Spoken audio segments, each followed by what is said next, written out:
This video shows interesting facts for the Apollo 14, which can be considered hence that the mission was fake.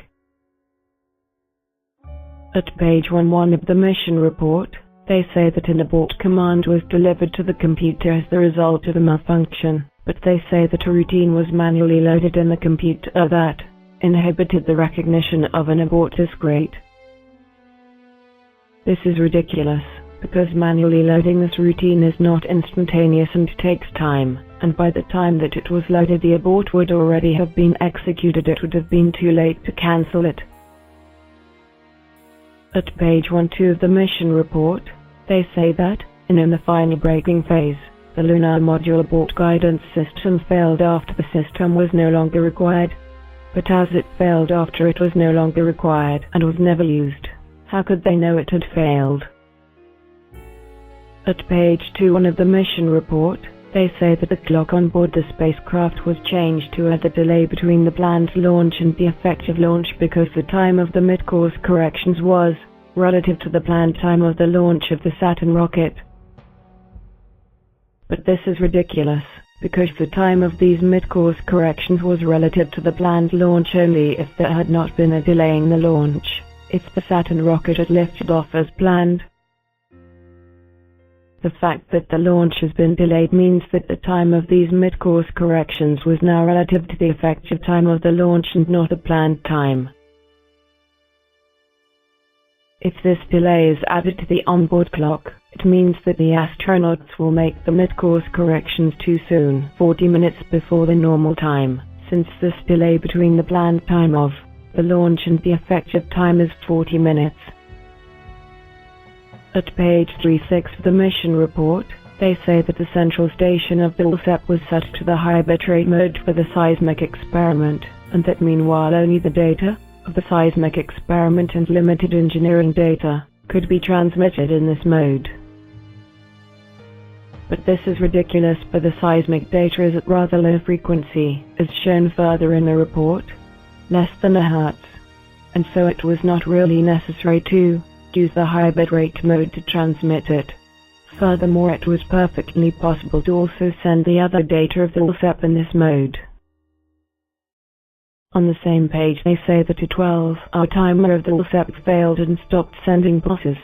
They say that it would have come from the mechanical part of the timer, but it is obvious that such timer electronically works, and should not have a mechanical part. Moreover, since this clock could also be provided from the ground, as they say, why provide it on the LSEP too? It obviously was useless. At page 37 of the mission report, they talk about a long-period vertical component of the seismometer which would have been unstable. They solved the problem by removing a feedback filter, which makes that the seismometer has a resonant period of 2.2 seconds instead of 15 seconds. They say that in this new mode the low-frequency data is more difficult to extract. But in fact this is ridiculous. It is not going to be more difficult to extract, but easier, much to the contrary. It is if the resonant period had been increased instead of decreased that high-frequency data would have been more difficult to extract instead. The period of a signal is the inverse of its frequency. At page 313 of the mission report, they say that the retroreflector has been placed at 100 feet from the LSEP. But if we calculate the distance between the LSEP and the retroreflector by using the coordinates given by NASA, we find 130 feet, consistently more than 100 feet. They also say that the observatory of McDonald sent a laser signal on the retroreflector before the lunar module lifted off from the moon. But if we calculate the distance between the lunar module and the retroreflector by using the coordinates given by NASA, we find 227 meters. Yet, the laser signal strikes the lunar ground on an area of around 2 miles. It means that the astronauts were close enough to receive a part of the laser signal, not really good for them. At page 61 of the mission report they say that Apollo 14 represented a progress relatively to the previous missions because the service module was used to reach the closer orbit from which the Powered descent started while in the previous missions, it was the lunar module which was used. But it is not really a progress, for, in order to reach the closer orbit with precision, the spacecraft must be given a very precise lost speed. And it was easier for the lunar module to obtain this precise lost speed, because its engine is throttable, while the one of the service module is not, which means that it could not obtain as precisely this lost speed as the lunar module. And the less precise this initial loss of speed is, and the less precise is the altitude of the closer orbit from which the powered descent must start. Yet the altitude of this orbit is an important factor for the powered descent, and, if it is incorrect, it could jeopardize the powered descent. So, using the service module instead of the lunar module to make the descent orbit insertion maneuver is not really a progress. At page 6-7 of the mission report they say that the crew has flown 2,000 feet downrange and 300 feet north because the coordinates of the site given to the computer were in error of 1,800 feet. But this is ridiculous, because you cannot correct a horizontal offset with a vertical one. At page 6-11 of the mission report, they say that they have used the RCS, lateral thrusters, of the lunar module to make the deorbit maneuver.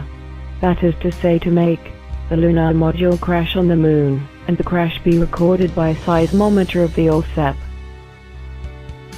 They talk of the maneuver of 75 seconds, but this is meaningless, because this maneuver must not be expressed in time but in lost speed. A lost speed of 75 feet per second should be applied to the lunar module in order to deorbit it and make it crash on the Moon, and the RCS is not powerful enough to obtain this loss of speed in only 75 seconds. It's the main engine of the lunar module which should have been used to make this deorbit maneuver.